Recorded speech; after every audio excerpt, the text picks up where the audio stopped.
Oke, bertemu kembali di Kabar Udang on the Air bersama saya Arga Wicaksono. Pada hari ini kita akan ngobrolin tentang kandungan gizi pada udang, khususnya udang faname.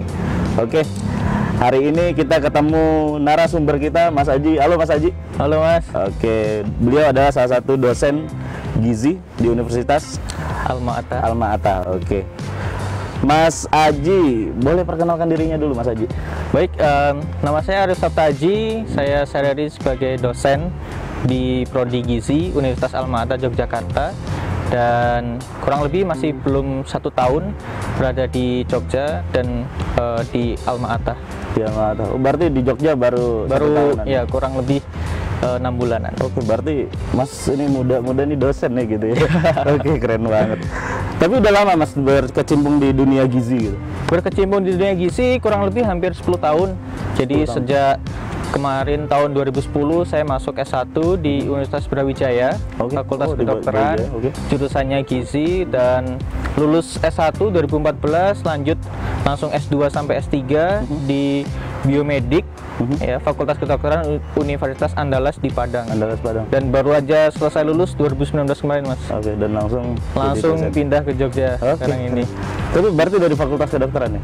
Iya, Fakultas Kedokteran. Tapi cuman jurusannya gizi, dan saya gizi. profesinya ahli gizi. Oke, keren banget Mas Aji. Masih muda gitu ya, sekarang jadi dosen di Universitas Alma-Ata. Jadi teman-teman, kita bakal banyak ngobrolin tentang gizi pada udang hari ini gitu ya. Oke. Aku ada beberapa pertanyaan yang udah kita coba list di sini gitu ya. Motivasinya awal membuat jadi concern di bidang gizi itu gimana, Mas? Dulu sih ceritanya waktu masih SMA gitu, Mas, ya. Orang tua itu penyakit diabetes mellitus. Oke, dari situ terus saya concern, wah ini harus dijaga, soalnya kan diabetes mellitus kan berhubungan dengan gaya hidup, pola makan, dan lain sebagainya. Terus dari situ saya memutuskan untuk saya harus kuliah kesehatan gitu kan, untuk membantu recovery orang tua, terus mengajak saudara, teman-teman semua untuk hidup sehat dan lain sebagainya. Oleh karena itu terus masuk ke jurusan gizi pada waktu itu.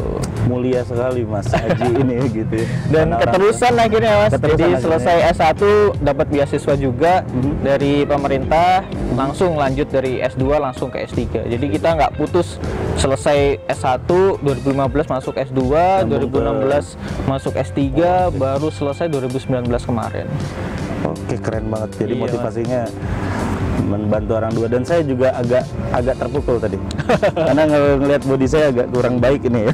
Secara gizi nggak tahu nih over gizi atau kekurangan atau pas-pasan ya, nanti kita coba obrolin, apalagi khususnya di udang gitu ya nanti ke depannya. Siap.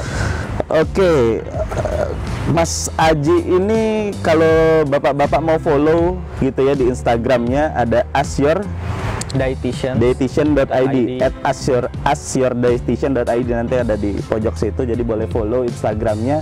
Mungkin nanti di sana Mas Aji bakal banyak ngomongin tentang gizi gitu ya, kesehatan ya, khususnya buat kita lah yang awam gitu.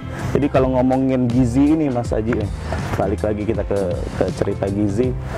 Orang Indonesia nih ya, orang Indonesia kebiasaannya tuh gimana gitu antara makan dengan gizi ya, begitu. Untuk saat ini masyarakat Indonesia mengalami perubahan ini ya, gaya hidup yang dulunya memang belum terlalu banyak terpapar teknologi dan lain sebagainya. Dan sekarang pun juga sudah adanya teknologi, dan sekarang kita memasuki yang dinamakan tuh triple burden malnutrition, atau beban gizi 3 kali untuk masalah gizi. Jadi di sini masyarakat di sini ada yang tinggi angka stunting atau angka pendek, terus banyak yang defisiensi zat gizi mikro. Ya, salah satunya ibu hamil yang banyak yang anemia karena kekurangan zat besi dan lain sebagainya. Dan yang ketiga yang paling banyak sekarang ini, yang paling trennya naik, yaitu tingginya angka obesitas atau kegemukan di masyarakat kita. Oke, kok kegemukannya ke saya, Mas? Enggak, memang saya agak kegemukan nih gitu ya. Benar-benar penting banget gitu ya. Jadi ada 3 poin yang terakhir. 3 poin. Orang Indonesia itu kebanyakan kegendutan ya gitu, obesitas. Jadi dengan kata lain, orang Indonesia itu kurang memahami gizi atau gimana gitu mengaturnya? Jadi Mas, kalau melihat kondisi sekarang ini, kita harus mengampanyekan yaitu gizi seimbang, Mas. Gizi seimbang itu Karena tiap-tiap orang itu memiliki kebutuhan gizi yang berbeda-beda juga. Jadi nggak bisa disamaratakan. Kalau dulu kan kita pedomannya 4 sehat 5 sempurna. Oke, Nah, benar, untuk sekarang itu kita sudah berubah. jadi Ya kan? Jadi pedoman umum gizi seimbang. pedoman umum gizi seimbang. Iya. Kalau dulu 4 sehat 5 sempurna, kalau sekarang pedoman umum gizi seimbang. Nanti kita catat di sini. Oke. Jadi Bapak yang nonton video hari ini bisa kampanyekan juga tuh salah satunya Iya. pedoman umum gizi seimbang. Jadi dengan kata lain, ketika kita mengasup makanan, kita harus mengasup makanan yang gizinya seimbang. Iya, gizi seimbang itu seperti apa? Yang pertama yaitu keanekaragaman makanan. Jadi kita tahu bahwa makanan itu memiliki berbagai macam sumber zat gizi ya, dan tidak ada satupun makanan yang memang sempurna yang memiliki sumber zat gizi lengkap, ya kan? Untuk saat ini memang yang mendekati yaitu telur. Yang memang telur itu kandungan zat gizinya lengkap lah. Sangat Tapi lengkap. masih belum bisa dikatakan sempurna. Oleh karena itu, teman-teman masyarakat dianjurkan untuk mengkonsumsi makanan yang seimbang, baik dari segi kuantitas maupun dari segi kualitas. Untuk yang kedua yaitu untuk pola hidup bersih. Pola hidup bersih. Dan ini sangat penting sekali untuk pola hidup bersih. Benar. Kita tahu bahwa sekarang situasi pandemik ini kita sangat terpukul karena apa? Kita kayak tidak memiliki kebiasaan untuk hidup bersih. Contohnya yaitu cuci tangan.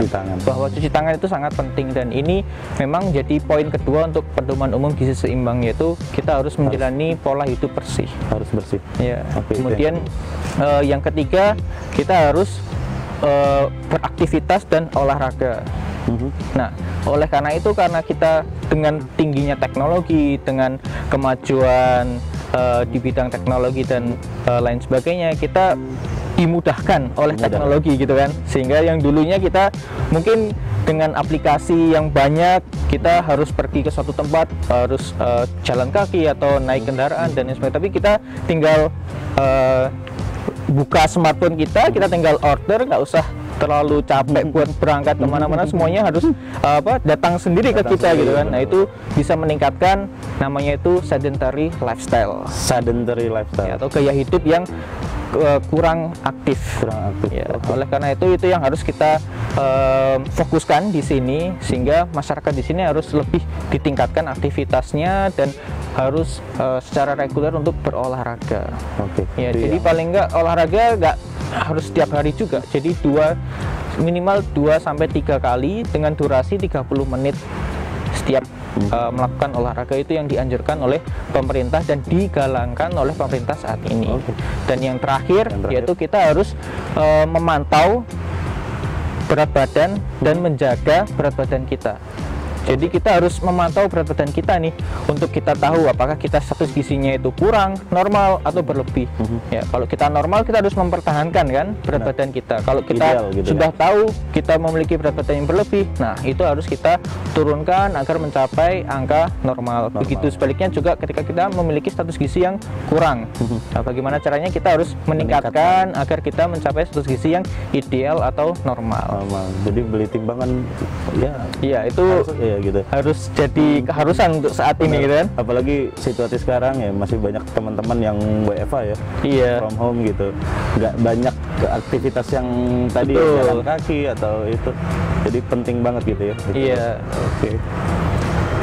Oke, tadi banyak banget yang udah dibahas. Ada 4 poin, salah satu yang disebutkan oleh Mas Haji, penting-penting semua gitu.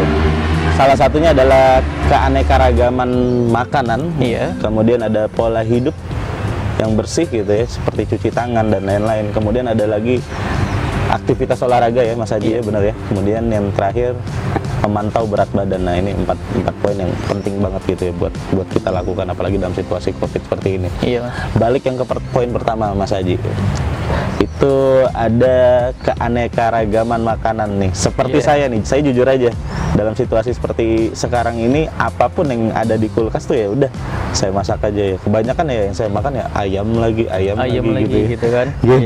Goreng-goreng gimana tuh biar seimbang. Jadi untuk mencapai keanekaragaman makanan yang kita konsumsi sehari-hari, kita harus pintar-pintar memadu padankan bahan makanan satu dengan yang lainnya. Ya, mungkin ini agak membutuhkan kita agak lebih rajin gitu ya untuk mengkonsumsi makanan yang beragam, karena memang budaya kita orang Indonesia tuh biasanya memakan atau mengkonsumsi makanan dalam satu hari itu satu kali masak bisa dimakan buat pagi hari, siang hari, atau malam hari. Nah, oleh karena itu kita harus mengatur makanan yang satu sama yang lain. Jangan yang ayam-ayam terus. Kita harus memiliki sumber protein itu banyak sekali. Selain ada ayam, ada daging, ada ikan, ya kan, ada udang, ada kerang, lobster, dan lain sebagainya. Dan itu menjadi salah satu pokok bahasan penting bahwa zat gizi itu tidak bisa didapatkan hanya dari satu makanan, tapi harus dikombinasikan dengan makanan yang lain. Dan yang perlu saya tekankan di sini yaitu konsumsi sayur dan buah juga, karena di Indonesia itu 93%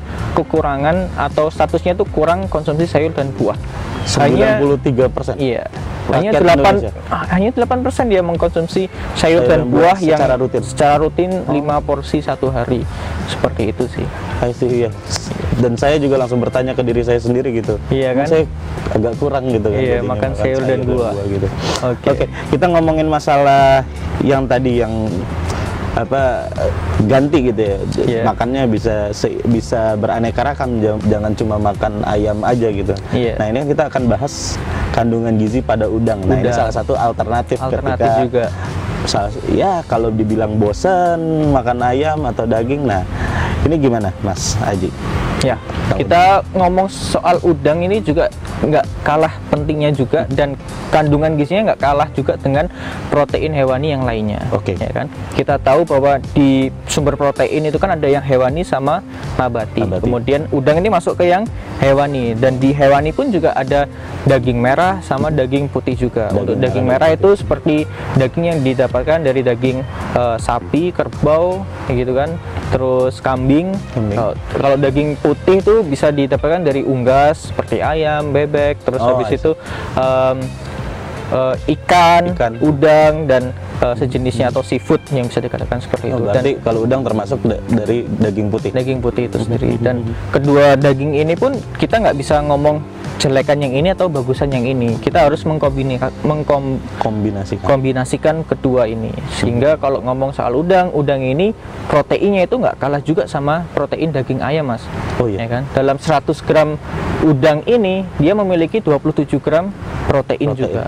Ayam pun juga memiliki 27 gram protein juga dalam 100 gram. Jadi udang kalau dibandingkan dengan ayam sebenarnya dalam 100 gram itu sama ya? Sama kandungan proteinnya. Berarti bagus ya Bapak-bapak untuk coba gitu ya makan udang gitu. Kemudian manfaatnya sendiri. Manfaat udang itu banyak banget, Mas. Jadi kita kalau konsumsi udang, kita nggak hanya tinggi protein, tapi dia juga rendah lemak. Dan lemaknya ini dalam 100 gram udang itu ada sekitar 2,3 gram. Dan itu 90%-nya itu asam lemak tak jenuh. Asam lemak tak jenuh. Asam lemak tak jenuh itu adalah asam lemak yang dikategorikan sehat. Ya, karena dia memiliki lebih pendek rantai asam lemaknya, sehingga dia juga memiliki fungsi atau manfaat kesehatan yang banyak sekali. Contohnya yaitu omega 3, omega 6, dan omega 9. Dan mereka asam lemak ini itu bisa bermanfaat untuk memperbaiki fungsi dinding sel dalam tubuh kita, untuk memproduksi hormon dalam tubuh kita, dan juga untuk memperkuat tulang dan lain sebagainya. Itu salah satu manfaatnya.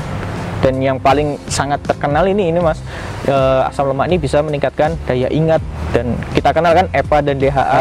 Ya, seperti itu. Jadi selain protein dan lain-lain, udang sendiri itu banyak manfaat yang lain gitu ya, dan bagus-bagus banget buat tubuh kita gitu ya. Nah, tapi balik lagi nih, karena kalau kita ngomongin masalah udang, ada beberapa mitos nih, ada beberapa banyak mitos kan gitu, kontroversi. Kemudian ada lagi yang alergi lah apa gitu. Gimana Mas Aji gitu? Ada data atau sanggahan atau gimana?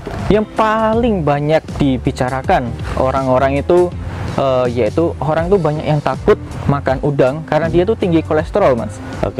Banyak sekali orang yang takut karena alasan itu, dan juga bisa mempengaruhi kesehatan jantung kita. Padahal faktanya mitosnya kan seperti itu. Padahal faktanya kandungan kolesterol di udang itu memang tinggi, tapi dia masih dalam range yang aman.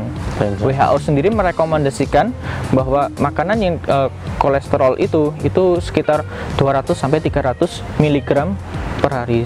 Nah, kalau di dalam 100 gram udang ini dia memiliki sekitar 170 mg kolesterol per hari. Per 100 gram. Jadi kalau bisa kita hitung-hitungkan juga dia nggak terlalu tinggi juga, tapi masih dalam batas aman. Kalau dibanding daging, pernah tahu atau ayam atau gimana? Kalau daging sama ayam sama. Yang paling menonjol itu kuning telur, Mas. Kalau kuning telur itu dalam satu butir itu bisa mencapai 203 miligram untuk kolesterolnya. Jadi ada lagi katanya telur puyuh juga gitu ya? Telur puyuh juga ya, tinggi ya gitu ya. Jadi jangan sampai bapak-bapak yang di rumah nih yang nonton gitu ya, atau ibu-ibu lah yang masak gitu kan, jangan sampai berpikiran bahwa wah aku masak udang nanti meningkatkan kolesterol bapak gitu ya, atau anak-anaknya, tapi masak telurnya banyak banget gitu ya. Jadi itu malah kebalik ya. Jadi yang tadi kolesterolnya tinggi itu mitos. Gitu. Bisa dikatakan tidak terlalu tinggi juga, tapi masih dalam range aman dari rekomendasi WHO. Jadi berarti bukan mitos, tapi range-nya aman gitu ya, ketimbang aman. Tadi telur itu bahkan lebih tinggi daripada udang. Kuning gitu. Kuning telur khususnya ya, bapak dan ibu-ibu yang di rumah. Ada mitos lain? Ada mitos lain selain tinggi kolesterol dan membahayakan kesehatan jantung dan lain sebagainya, itu ada ibu hamil. Ini banyak yang mitos tuh ibu hamil makan udang tuh nanti anaknya itu nanti bisa keguguran atau apa. Padahal itu kan ada yang bilang otak udang, tahu Mas? Istilah otak udang karena nanti anaknya jadi agak karena udang kan kotorannya kan ada di bagian ini ya, di kepalanya kan, sehingga ya itu jadi mitos juga nanti kalau ibu itu konsumsi itu nanti anaknya gimana. Padahal faktanya Mas, faktanya di udang itu karena dia mengandung banyak sekali asam lemak yang tak jenuh, dia bahkan bisa meningkatkan seperti membantu pertumbuhan dan perkembangan jaringan otak pada janinnya juga. Pada janin. Iya, untuk anak-anak dia malah bisa meningkatkan daya ingat. Wah. Salah satunya asam lemak omega 3 yaitu EPA dan DHA. Nah, ini nih yang baru saya secara pribadi pun dengar gitu ya, bahwa itu mitos ibu-ibu ya, bapak-bapak di rumah ya, kalau lagi hamil tiba-tiba konsumsi udang takut keguguran, takut nanti anaknya jadi agak ini dikit gitu ya. Padahal itu malah lebih bagus gitu ya, malah bagus juga, salah satu sumber protein yang bagus banget. Apalagi tadi ada cerita bahwa kalau untuk anak itu baik banget gitu ya. Karena bisa meningkatkan daya ingatnya juga. Kemudian ada lagi sih Mas, alergi. Alergi, benar. Kadang ada orang yang bilang jangan makan udang nanti kamu bakal alergi. Padahal faktanya setiap orang itu berbeda-beda dan dia alergi itu kan disebabkan oleh protein. Nah, kalau misalkan orang tersebut memang memiliki gangguan terhadap penerimaan protein yang dari udang, itu maka dia akan bisa menyebabkan alergi. Tapi kalau orang yang memang tidak memiliki alergi dalam protein udang, ya nggak ada masalah apa-apa. Jadi kalau misalkan takut makan udang karena alergi, itu tidak benar. Nah, saya ada pertanyaan nih. Saya pribadi saya balik lagi selalu contohin pribadi, karena saya dulu sempat ya Mas Aji itu sempat alergi lah bisa dibilang. Jadi waktu kecil saya kalau makan udang gatel. Tapi kalau sekarang nggak makan udang, gue yang gatel gitu. Jadi harus makan gitu ya. Nah, itu ada kaitannya nggak? Atau wah itu berkaitan sama imun tubuh yang gimana? Kalau dipaksain malah itu jadi lebih fine atau gimana? Ada nggak? Iya, itu karena kita berbicara soal imun juga. Karena alergi itu kan reaksi yang berlebihan dari reaksi imun dalam tubuh kita gitu.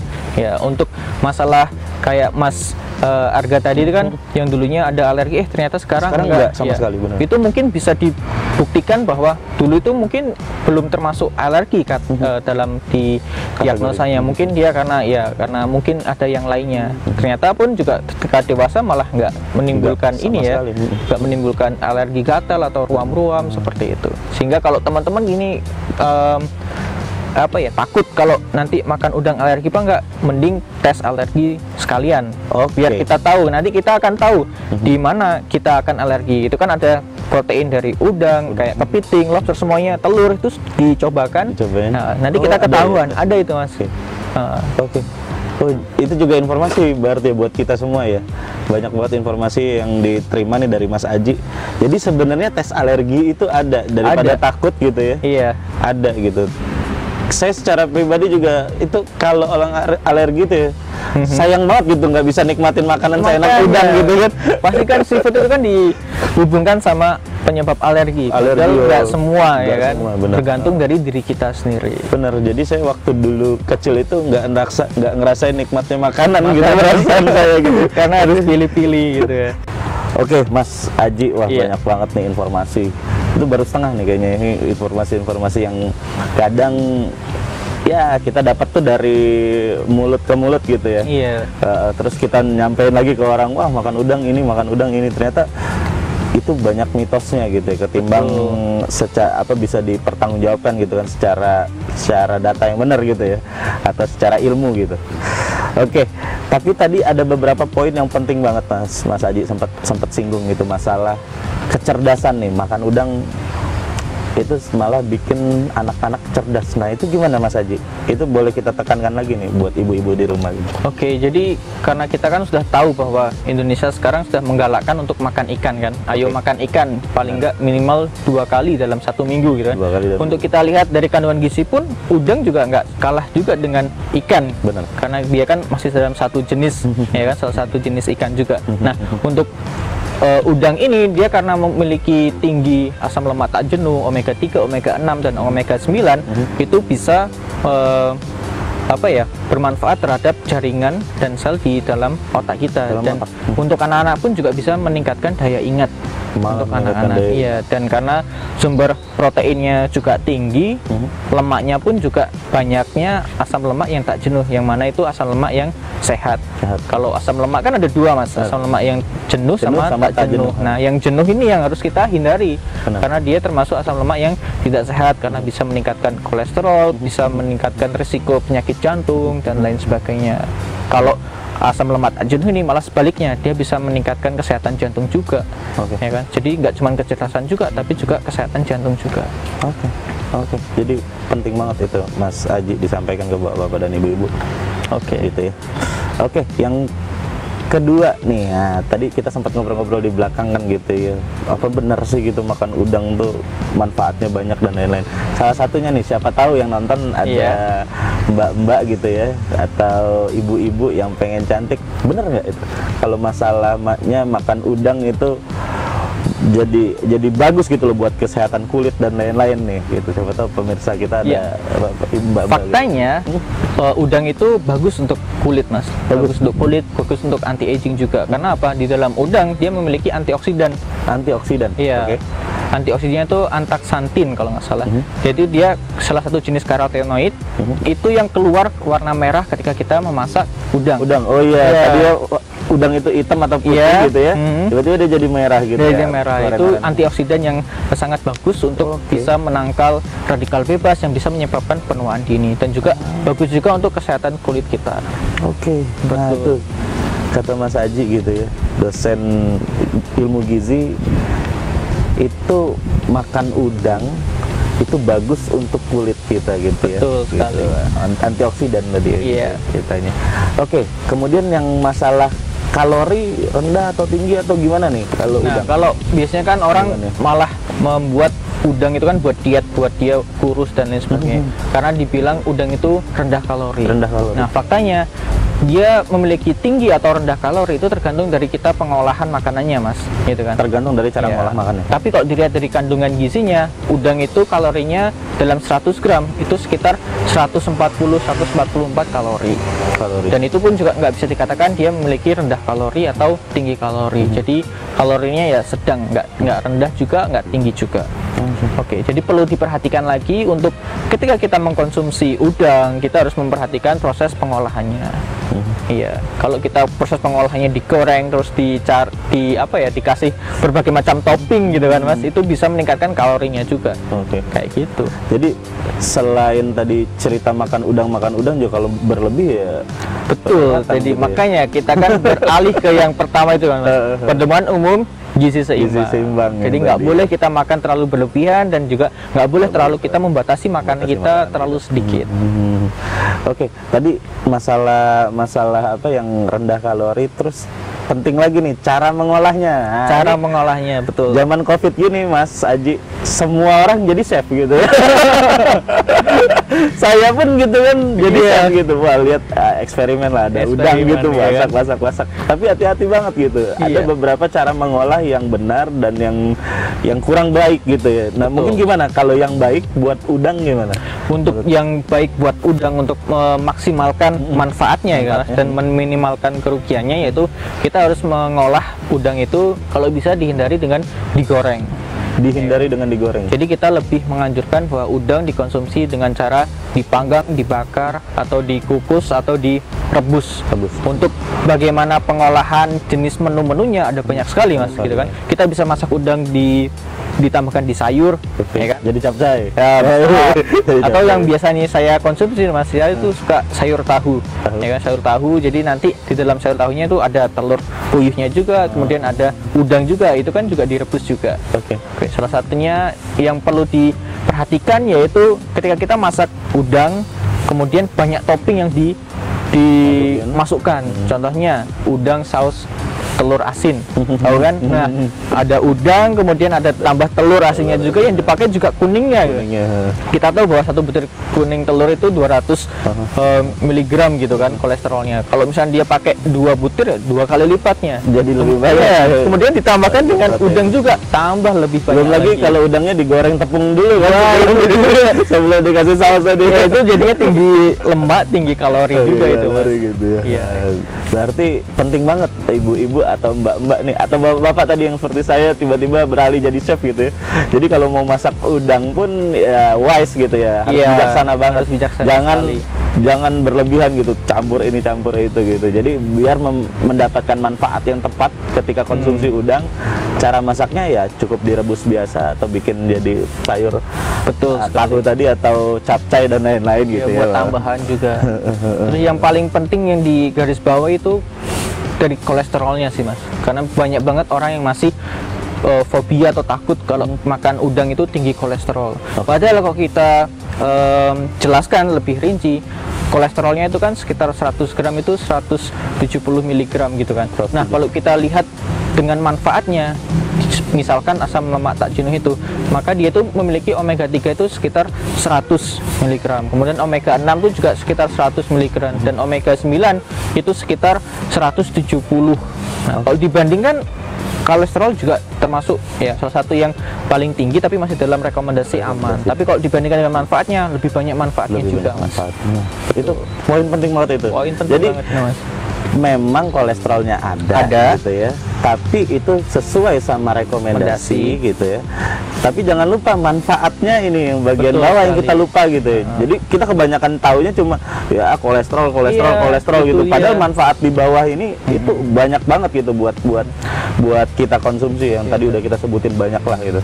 Dan asal tahu aja gitu kan, kalau kolesterol tuh sebenarnya sudah, kita pun juga bisa memproduksi kolesterol Mas dari liver atau hati kita. Oke. Dalam satu hari itu sekitar 1100 mg, dan 250 sampai 300 mg nya itu didapat dari makanan. Itu yang masuk dalam range kategori aman dari WHO. Nah, oleh karena itu kita juga jangan terlalu fobia masalah makan ini tinggi kolesterol dan lain sebagainya, karena beberapa penelitian pun juga menghasilkan bahwa untuk peningkatan konsumsi kalori kolesterol pada makan makanan seperti udang dan lain sebagainya itu ternyata hanya menimbulkan efek yang kecil untuk peningkatan kadar kolesterol dalam darah kita. Betul sekali. Oke. Wah, nice banget ya ngobrol sama Mas Aji panjang lebar gitu tentang udang, dan saya semakin confident, level saya semakin tinggi ya, untuk makan udang gitu. Jadi perlu bapak-bapak yang di rumah ketahui gitu ya, di Jala pun kita sekarang kita sedang bantu supply kan gitu agar asupan makanan kita di bawah gitu ya, khususnya di retail atau supermarket atau di pasar atau apa, itu udang tersedia gitu ya, karena kita lihat memang sudah banyak ada beberapa isu kelangkaan ini itu, jadi Jala pun membantu banget untuk petambak udang kita agar bisa supply ke retail langsung gitu. Jadi Betul sekali. asumsi kita di retail itu udang selalu tersedia. Jangan lupa bapak-bapak, salah satu lagi, kalau saya secara pribadi mikir, kenapa kalau saya nyetok makanan yang di freezer gitu ya, kalau ayam semua itu kan numpuk kebanyakan ya, spesialnya gitu ya. Jadi ya coba udang mungkin 1 kilo ya bentuknya nggak akan segede ayam kan gitu ya. Betul sekali. Dan cukup tahan lama ya sebenarnya. Jadi ini salah satu alternatif juga Mas.